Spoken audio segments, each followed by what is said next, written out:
an issue. You know, in your aforementioned epilogue for your audio book, you know, you talk about Vice President Harris being chronically underestimated during her time as VP, as so many women candidates and politicians are. But you also say maybe it was PTSD from decades of battling the sexism and double standards that plague women in politics.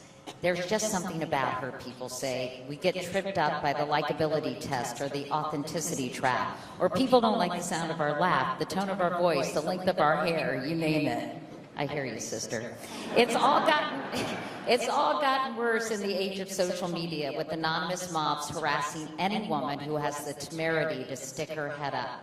So my question, Hillary, is how concerned are you that both sexism and racism will impact Kamala Harris's chances of winning? I mean, I remember there was a Sarah Palin Barbie doll, but a Hillary Clinton nutcracker. Yeah. Remember? I was so infuriated. It was at the airport. I was like, what? Yeah, I know. I mean, many people sent those to me. They were great stocking stuffers. Well, look, we're just among friends here, and a few thousand friends. Yeah. Of course, there will be people who will not feel comfortable or want to vote for the vice president because she's black, maybe because she's the daughter of immigrants, and because she is a woman. That is just a fact. We have to live with that. We have to understand that. But that's, you know, she is not putting that front and center in her campaign. She doesn't need to. She is talking about the issues, the kind of president she will be, how she has policies. You can go to her website and literally see them all rolled out. But I think it's fair to say that it is still difficult to convince some people, and depending upon where you are in the country, the percentage will, you know, be greater or lesser, that, you know, you can be the president, you can be the commander-in-chief. And so she and her campaign are fully aware of that. They're not dwelling on it. And they are inspiring a lot of people, independents, Republican women who care deeply about, you know, their reproductive freedom and whether they get to make decisions that are right for them and their families. And so I laid that out because I want to be honest about the challenges.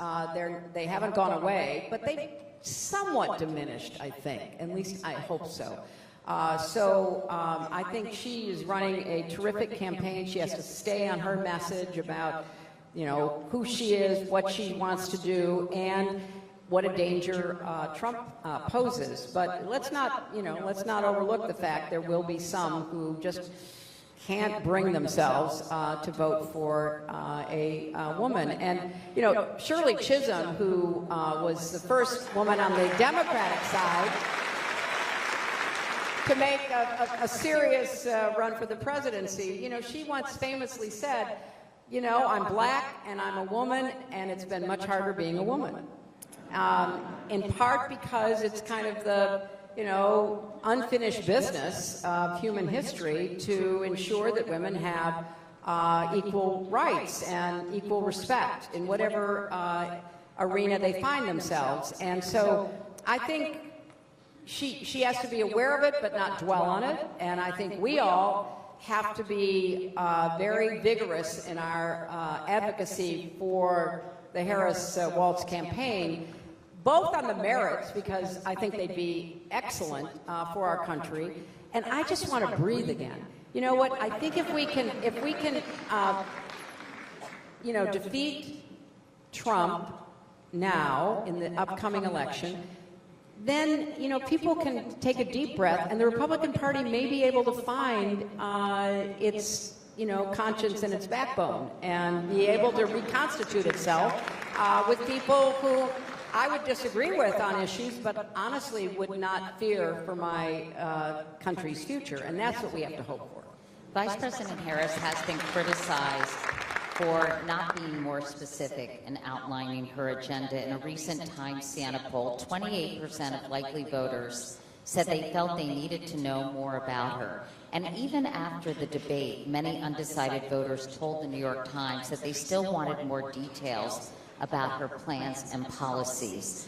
Should she be talking about her political agenda with more specificity, in your view?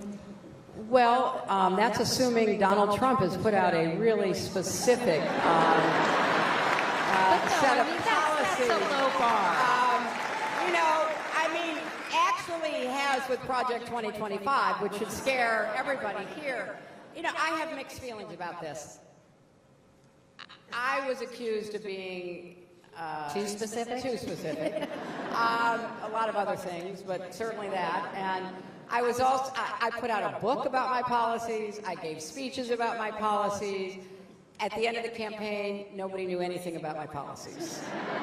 And I just think it's a trap. I mean, first of all, for such a short campaign. I mean, if this were a year-and-a-half campaign like they usually are, you would lay things out, you would, you know, talk about them, you would have all kinds of events about them. I mean, she's got 50 days.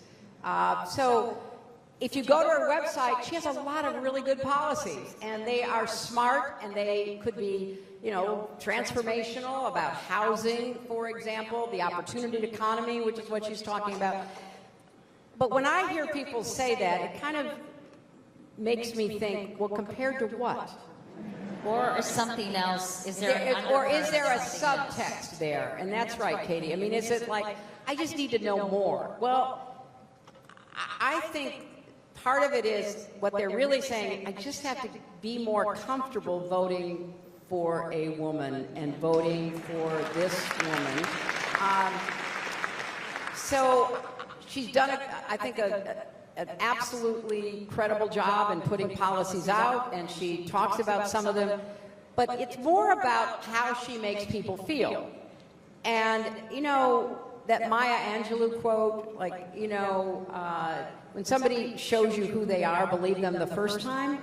Well, she's showing that she's a positive, energetic, optimistic person who wants to lift people up, not tear them down. And we need that so much in our country right now, to have that kind of leadership. I want to get back to you and your speech at the